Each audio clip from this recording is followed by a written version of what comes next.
Welcome to the Knowledge Sharing Series brought to you by the MGK Foundation. Today we are privileged to be speaking to Gladys Ombongi, the MD of Lisheleo. Welcome, Gladys. Thank you, Antoinette. Perhaps we could start by you telling us a little bit about yourself. Who is Gladys and how did you end up at Lisheleo? I am a mother. I like to always start with that. A mother of two teenagers, married to Kenneth, Dr. Kenneth Ombongi. Been married for 19 years now. Congratulations. Thank you. I am the managing director of Lisheleo, a nutritional entity whose main idea is to help individuals, families, and communities to manage their lifestyle by helping them break certain habits that will inhibit them from enjoying a healthy life for good. So how did you end up running an organization called Lisheleo? Well, I started this as a desire to fill a gap that I felt in my own life. And so it's something that I'm very passionate about. It is what I felt is an answer to my own problem of struggling with weight. Even having been trained as a nutritionist, even with a master's, I still found myself struggling with weight. Because I was hired as soon as I finished my undergraduate, I found myself in a government institution and I was happy there. I mean, it had good pecs, it had a good cover, but I wasn't satisfied because the work wasn't challenging enough.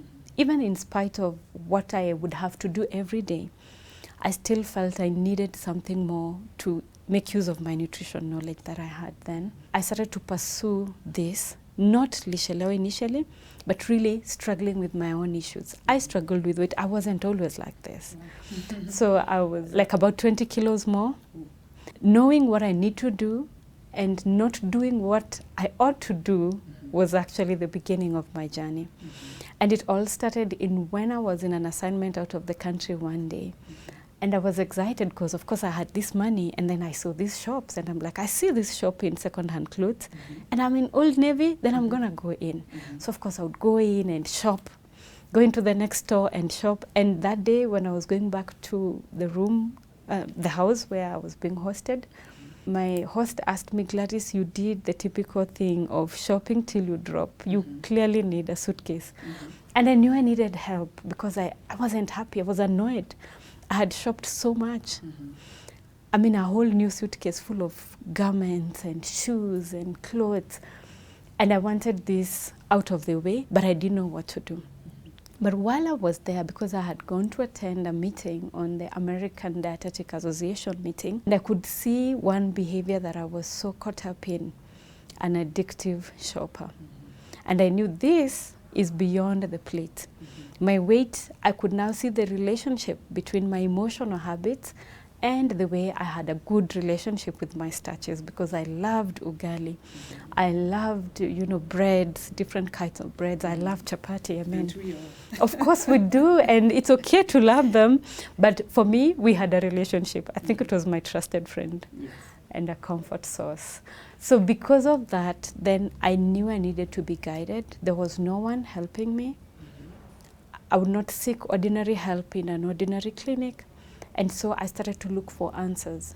And as I walked my journey of overcoming these habits, slowly getting to exercise, soon learning to have control over my portions, then my weight started to fall off.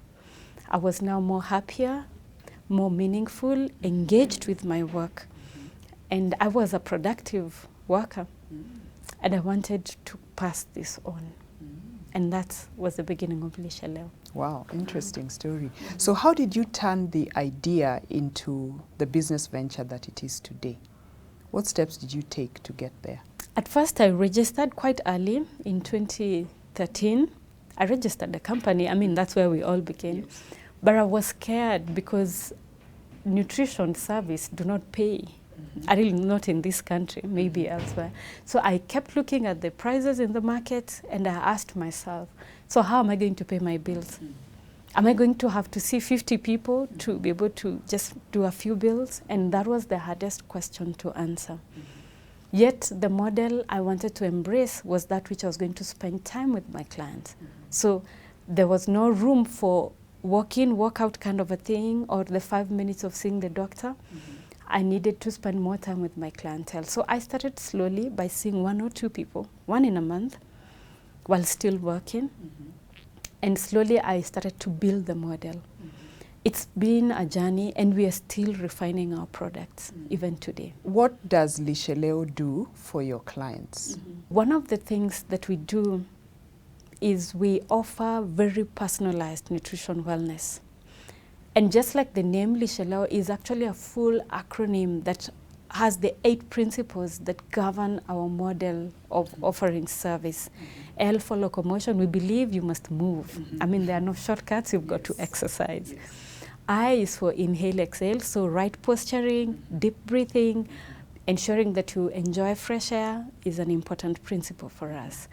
Then S for sunshine, you need to be out there in the sun, so you need vitamin D, which is a factor in many lifestyle diseases. You know, you have to test for vitamin D when you're hypertensive. Sometimes you want to know if you have the right levels in your cancers. In many diseases, you want to be sure the D levels are well taken care of, even in diabetes. So sunshine is a good thing. Then we have H for halt and rest. You need your 8 hours of sleep, or 7 if you're working very hard. But below there, we are trying to tell you, please go to bed, because if you miss sleeping, you actually are losing so much more. Then E is for eat right, your nutrition, your plate. And many people, they hear nutrition, they think of, oh, well, she's gonna tell me to stop eating this or that, but there's a lot more. So we identify what is it that we can match from your lifestyle and introduce certain aspects that will enable you move towards a healthier plate. Then we have L for liquids. So you've got to drink your water. Many people know it's 8 glasses a day, but I don't know, have you taken your second glass this morning? I'm on it. You can do it. And then we also have O for over to God, and just before that is E, excess control. You cannot have excesses of anything and just make it in this life. You don't wake up one day and decide you're on a water fast, or you're eating all vegetables, or you're juicing. I mean, you'll end up having an electrolyte imbalance. So because of that, then we use those 8 principles and pick your issues as an individual and come up with a model that works for you, and for individuals, for families, and even for communities. And now we are able to pick up a program. And with all those factors, we can say, hey, you've got to stop eating this ugali. You have been eating ugali every day for 7 days, twice a day. How about lowering the amount? How about introducing something else? So then you take your plan, we'll do a follow-up, sometimes after 2 weeks, sometimes after a month. And typically in 3 to 6 months, where we see you once a month, you should take control of your life if you want to. Again, it's a choice. You seem to have a very organized plan for how you run a client through the clinic. I would now like to translate that plan to your business. How is it you went through planning to set up Lisheleo from a business perspective, setting up? Because everything is very ordered at the clinic. Was everything so ordered, even on the side of setting up? Not at all. In fact, I will tell you, it's been a very interesting journey of cleaning up and trying this and trying that, because I am not of business background, so definitely I needed help. And I discovered I am excited, I am passionate about nutrition, but I'm in the deep waters about management, about planning, about having the right staff. And so I sought for help. I came across a very good coach of the Nehemiah project. And I did a program on executive business management that helped me to understand the basics of planning. And I also have another coach with the Hive International. He helped me identify myself and make sure that all principles fall in what I do today. And so with these 2 teams, I was able now to start picking and correcting. We're still far from over, so to speak, because there's a lot of work to be done. There is correction, there is modification, there is modeling.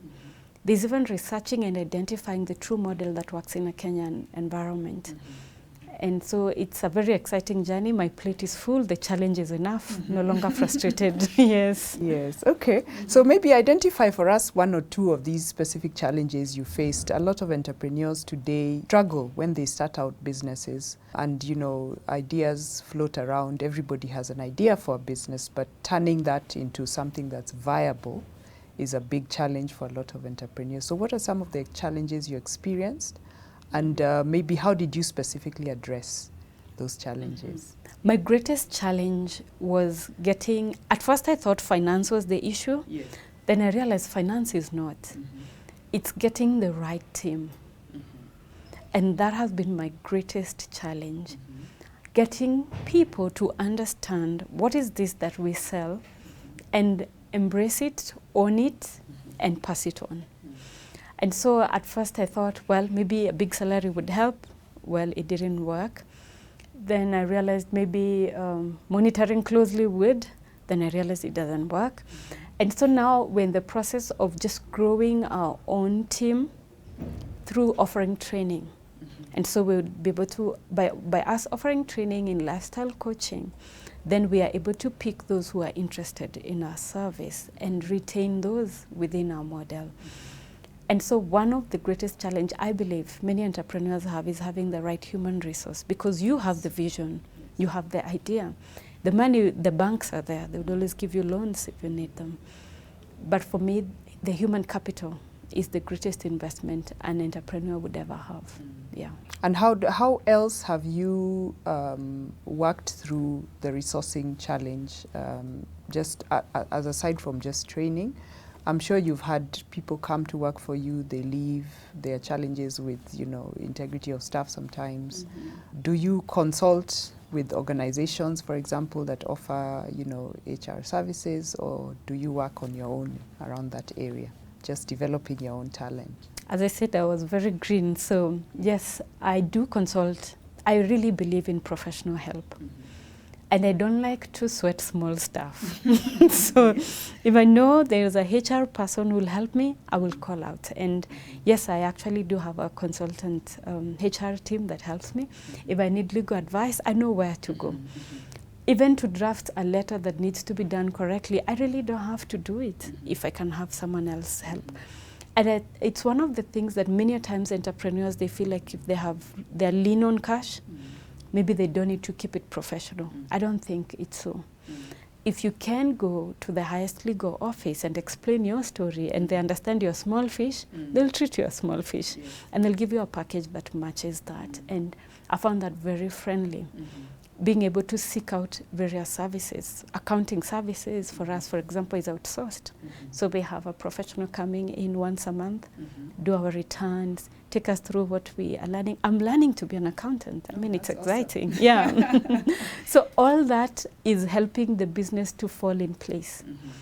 And it's very beautiful. You as the owner of a business, understanding each and every department. So that when you're hiring a human resource person, you know what is it that you want them to do because you've done it before. When you're asking for an accountant, what is it that you want them to do? I believe a successful entrepreneur must own the business and understand each and every department, even as they spread out their wings. So it's a beautiful, hard-working job.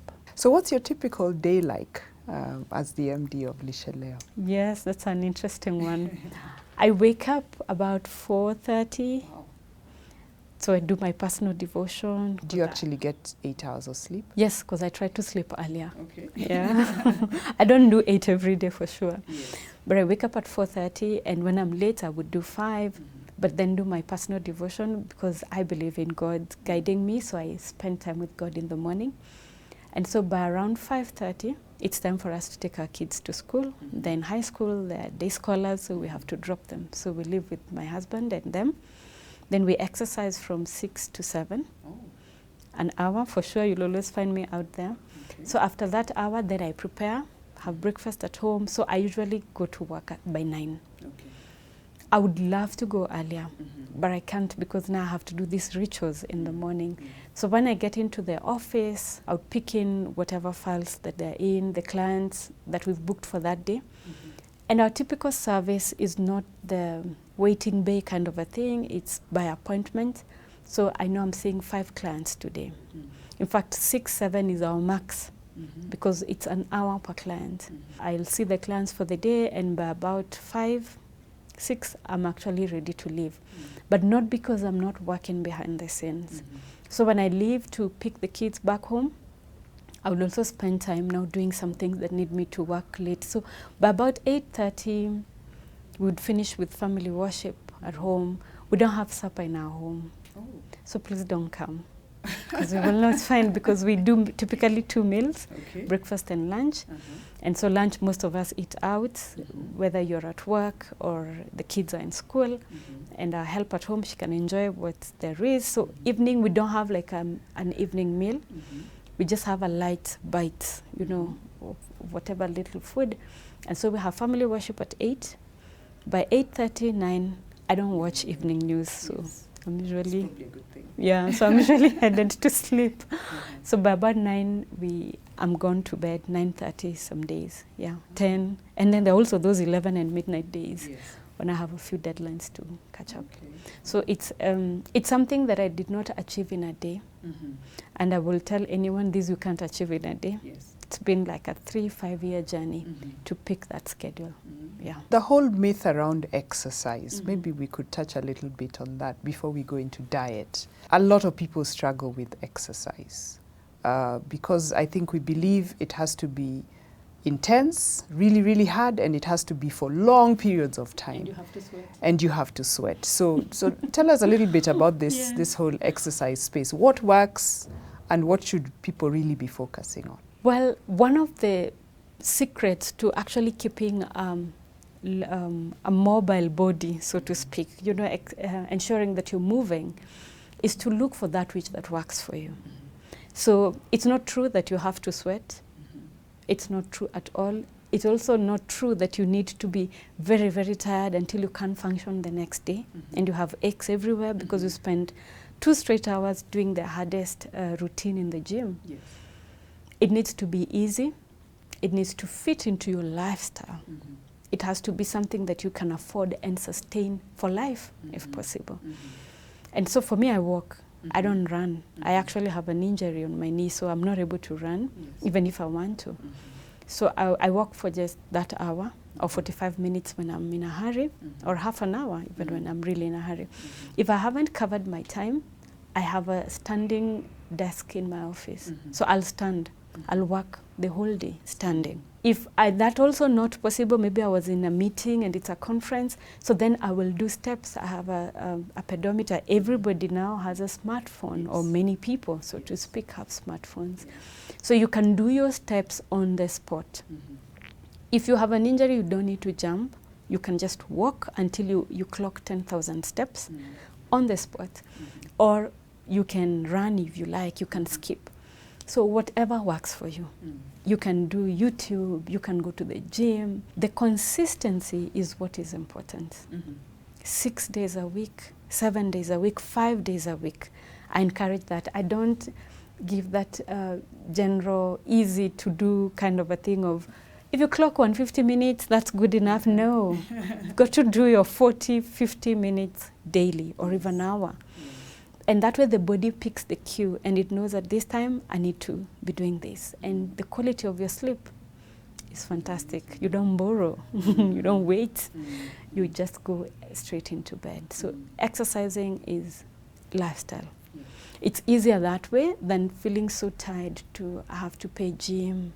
And I'm not saying you don't go to the gym, please pay for gym services, but make sure that it fits into your personal life. I think an important message there, because we all think the gym is where we are going to get fit, and so 1st of January we all sign up, and 10th of January we are not going back because we are aching everywhere.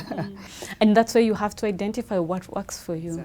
What's easy, and it needs to also be gradual. So you can start with 20 minutes. It's the commitment of showing up tomorrow. So before long, you are half an hour, and now you're telling us it's your way of life. And what is the magic in 10,000 steps? Everybody's now raving about 10,000 steps. Yes. I did my 10,000. You know, what's the magic in that? Because it covers what you would easily would pick like about an hour or 45 minutes of exercise typically. It would convert or translate into that.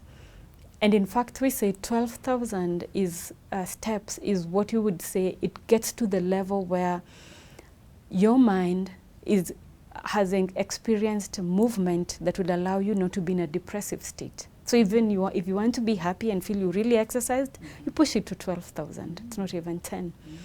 But mainly, it's just a way of counting your steps to ensure that you've done something. 5,000, 3 is just, it's usually almost nothing. What about diet? Again, that's another thing a lot of people struggle with, finding the right diet, because especially now there are all manner of, diets going around, no starch, no gluten, no wheat, no everything. So what are we supposed to eat? It's difficult, especially when I meet these clients who come in with a whole list of I don't do this, and why am I putting on so much weight still? Lifestyle, especially in regards to eating right, also is a way of life. So we must start from where you are. Who are you? What kind of foods do you eat on a typical day? And then we start correcting from there. So maybe you don't take fruits at all. So we introduce some fruits. Or maybe you're on such a high intake of starch, so we can maybe drop a little bit amount of it and introduce more vegetables. If it's not easy, if it doesn't match your pocket, if it's not doable in terms of where you work, if it's not accessible, then you know it's not going to work. So if you go on a diet, whether keto, what we call a ketogenic diet, a high protein diet, or you decide no, I'm going on a juice fast, or on, vegetable fast, whatever fast you want to do, as soon as you're done with the program and you've lost your 10 kilos or 5, guess what? Plus neighborhood weight, not just that. And that's the challenge of going on diet. I actually say diet don't work. They don't. What does is your lifestyle. So change the way you do certain things, so that if you've decided you're gonna drink juice, please then drink for the rest of your life. And it's not sustainable. So pick that which that works for you, because the other truth is you did not gain this weight in a day or 2. It was a journey of 2 years, 5 years. Why shed in a day? What's the hurry? So it's easy. It's based on what you can afford. And with each level, you are able to identify what foods to throw in there. Some people say sometimes a good diet is expensive. Not true. The cost of being in hospital is much, much more. And sometimes it's just balancing and checking. You like to buy mandazi, and it costs you maybe 30 shillings to buy one, and you buy 2 of them every day, and that's 60 shillings. And so we can replace that with an apple, which is 30 shillings. So what's so hard? You still have your 1 mandazi and 1 apple. And you still enjoyed your 60 shillings well spent. So with time, you'll just check, am I getting in empty calories, and can I replace with a richer diet? And so you can afford even blueberries. And walnuts, whatever we consider very expensive. And at the same time, our indigenous local foods are very rich. Yes, they are. It's the energy. And because of the market that we have, where most of us are skewed towards easy, ready-to-eat kinds of foods, so obviously the market doesn't know how to stock that which no one will buy. So if we make a revolution and we start moving slowly as a people, as a community, then the community will stock that which we require. And this has been done in other parts of the world, where a community changed the way they eat certain things through maybe a program, and before long, their stores are full of those kinds of foods. So we are on the MGK Foundation knowledge series, and what we talk about is financial management, and we are trying to teach or trying to share knowledge around financial management for entrepreneurs. So maybe you could give us some insights into how you have worked that out in your business, Lisheleo. How have you, for example, how did you raise capital for your business? And on a day-to-day basis, how do you manage your finances to make sure that, you know, Lisheleo continues from day to day? Mm-hmm. Yes. So how did I raise my capital? Yes. I actually used own savings. So I had little savings, but they got depleted for sure because of poor financial management. And again, because I didn't have a good business plan. And that's why I sought help to make sure I have a watertight plan and now working step by step. And so initially I was using own family savings actually to try and just keep the business afloat and to acquire the equipment that we needed, the furniture and so on and so forth. And gradually we now started to have business come in and be able to take care of our expenses. So we've kept our costs low by solving many of the problems as much as we can, me doing a lot of work. And making sure that I'm the manager and I'm the accountant and I'm the HR, and so I just have 1 or 2 people helping me at the office. And increasingly, as our space is widening, then we are able to rope in, because then that way we are keeping the cost of even human capital low. It's not been easy for me, whose main addiction was on shopping. So in your organization, do you have somebody that specifically manages finances for you other than your day-to-day? We have outsourced an accountant.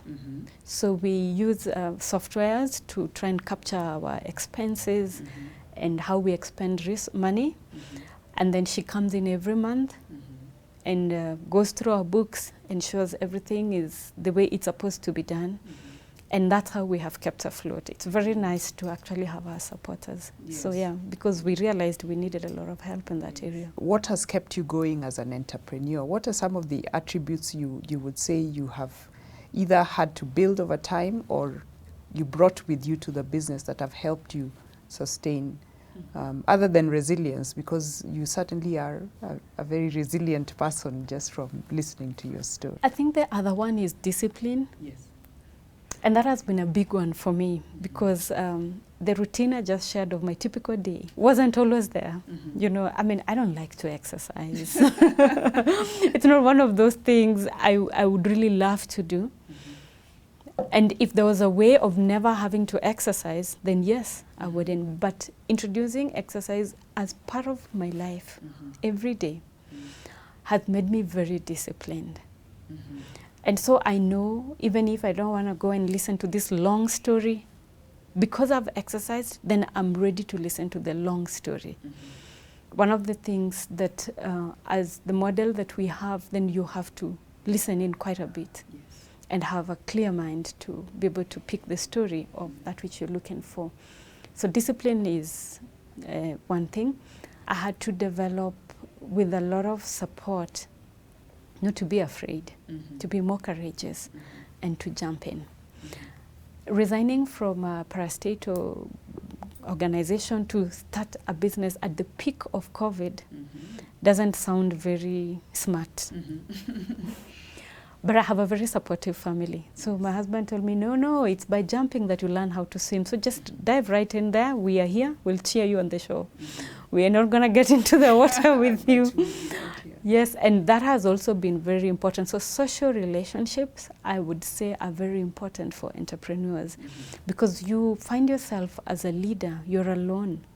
And so if you don't have a network of whom you can call when you need help, either professional friends or family, then you're going to have a very hard time, because it's a lone journey of leading. That's the other one that I've discovered. You need a network of friends or professional help to always keep you going. Yes, and that has been very useful for me. And if you had the opportunity to do this all over again, what would you do differently? Oh, I would love to plan. I would love to plan some more, and even plan some more. You know, plan. Because I believe with a good plan, with good professional help, you know, if it's finances, you understand you're going to spend this much, and you're going to walk this pathway, and try as much as possible to do the 80% planning and 20% implementation. as much as possible. That's one thing that I believe I would love to do so much. In fact, it's the only thing, to plan and be very, very detailed and understand to the letter, which I find a struggle when you're very passionate about an idea. Sometimes you can't even listen, you're way over through the roof with what story you have to do. So it's one thing that I would love to do, have a very watertight business plan, detailed to the letter. So thank you very much, Gladys, for sharing your story today. As we close the interview, maybe you can share with us what kind of impact do you expect to see Lisheleo make in lifestyle and people's lives over the next 5 years? Wow, that's an exciting one. One of the things that we're doing as Lisheleo, we have partnered with the University of Nairobi and Kenyatta National Hospital. And we are pushing out a clinical trial on nutrition and cancer called Oncology Nutrition. And I'm very excited because the aspect we're introducing is the nutritional part into this study, and what we want to test over time and say that nutrition does play a role in the management of cancer. And I'm very excited because I know there could be a great answer to so much that we have been experiencing in this part of the world, because many of our cancer patients taking exact the same medication, they go to India, they live longer, but when they're managed locally, same medication, we lose them so fast because the nutritional arm is not plugged into our management programs. So it's one of the areas that we are getting into.